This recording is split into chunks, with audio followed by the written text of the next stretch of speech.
সর্বপ্রথম চিরুনি ধরবো এবং এই খুঁটটা চিরুনির সাথে অ্যাডজাস্ট করে নিব, যে এখানে চুলে যদি বড় ছোট কোনো চুল থাকে তাহলে এই খুরের সাথে আর কি কেটে আসবে।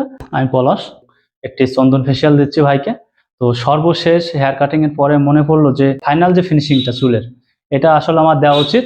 তো এই খুঁটটা জাস্ট চুলের যে ছোট বড় চুলটা আছে ওইটা আর কি কেটে আসবে। তো এটা কি করে হয় এই ভিডিওতে আপনারা দেখতে পারবেন। তো সরাসরি দেখতে থাকুন আমি ভাইকে কি করতেছি। তো আপনারা দেখতে পারবেন সব চুল আর কি মনে করেন মেশিন দিয়ে বা কেউচি দিয়ে সব চুল কারেক্ট ফিনিশিং দেওয়া যায় না।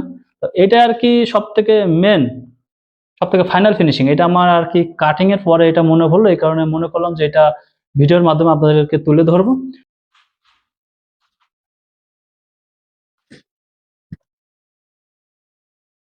সর্বশেষ দেখতে পারলেন যে কতগুলো চুল পড়ে গেল।